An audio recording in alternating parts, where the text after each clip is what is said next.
Hello everyone. Assalamualaikum warahmatullahi wabarakatuh. Perkenalkan, nama saya Oktaviani Putri dari jurusan Bimbingan dan Konseling Islam dengan NIM 2015-278 dari kelas BKI 3B.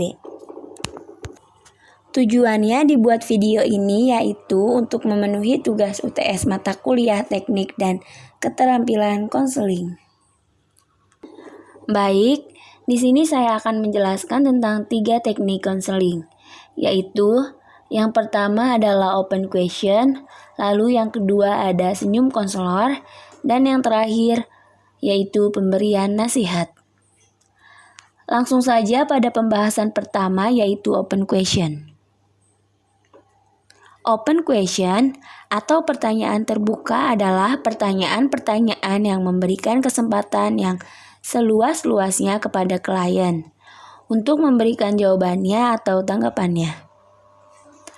Pertanyaan-pertanyaan terbuka sangat diperlukan untuk memunculkan pertanyaan-pertanyaan baru. Untuk memulai bertanya, sebaiknya gunakanlah kata-kata seperti apakah, bagaimana, adakah, bolehkah, atau dapatkah. Open question bertujuan untuk mengeksplorasi lebih dalam apa yang terjadi pada klien. Karena dengan pertanyaan terbuka, konseli dapat memberikan jawaban luas dan terbuka. Pertanyaan terbuka mengajak klien untuk meneruskan pembicaraannya dengan memberikan lebih banyak uraiannya mengenai hal yang telah dikemukakannya. Contohnya, bagaimana perasaan ibu ketika melihat dia benar-benar kecanduan obat terlarang itu? Lalu, teknik yang kedua yaitu senyum konselor. Bagi konselor, senyuman merupakan salah satu alat untuk memikat daya tarik klien dan juga untuk meningkatkan pada hubungan interpersonal. Senyuman juga merupakan ekspresi wajah yang positif dan isyarat nonverbal yang mudah dikenal dan difahami. Penelitian Hinz dan Tonhep pada tahun 1991 menemukan bahwa jika seorang tersenyum kepada orang lain, maka orang lain akan membalas senyumannya pula.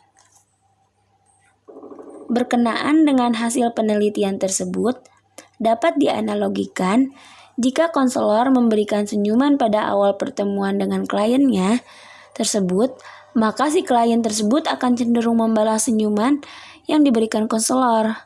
Karena senyuman tersebut merupakan awal yang baik bagi sesuatu pertemuan untuk pertama kalinya.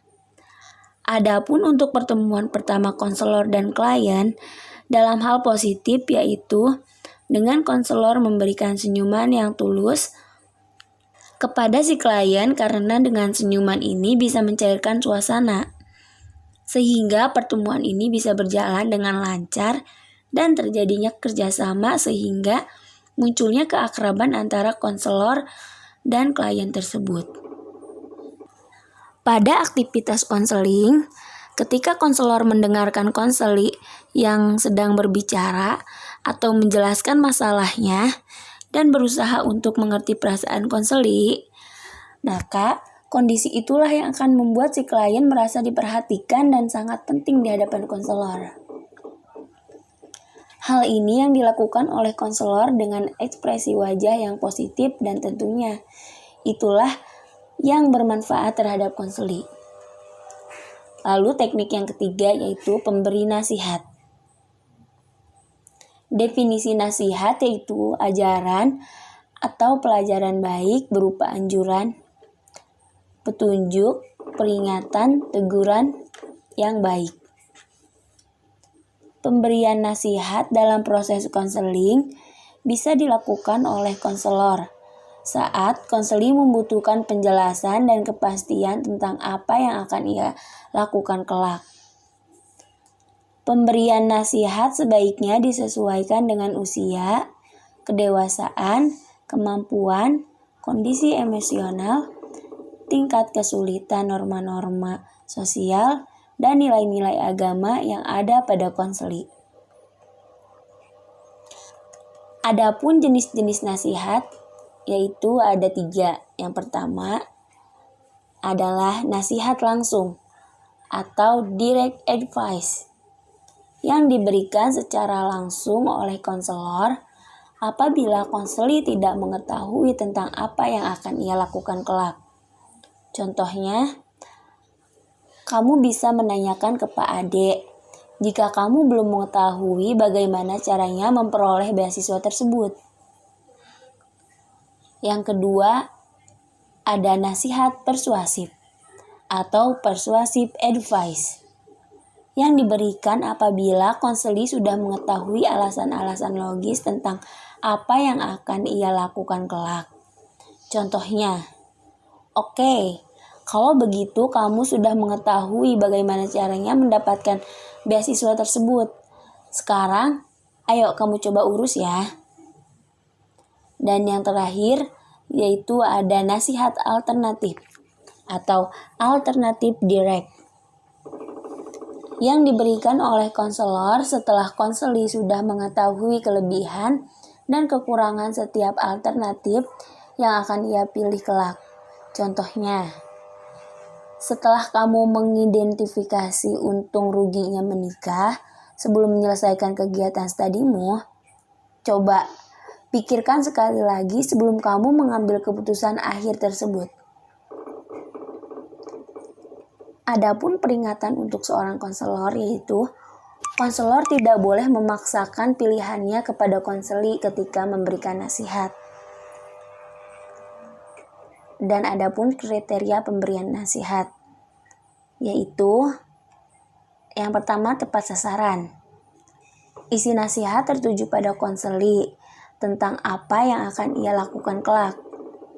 Yang kedua ada tepat isi. Isi nasihat sesuai dengan masalah yang sedang dialami dan sesuai dengan pilihan untuk pemecahan masalahnya. Yang ketiga ada tepat cara.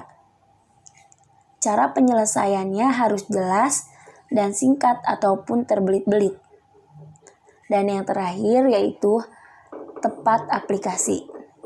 Nasihat yang diberikan kepada konseli harus sesuai dengan komitmen yang akan diterapkan oleh konseli. Baiklah, cukup sekian penjelasan dari saya. Semoga teman-teman semua mengerti. Kurang dan lebihnya mohon maaf. Wassalamualaikum warahmatullahi wabarakatuh.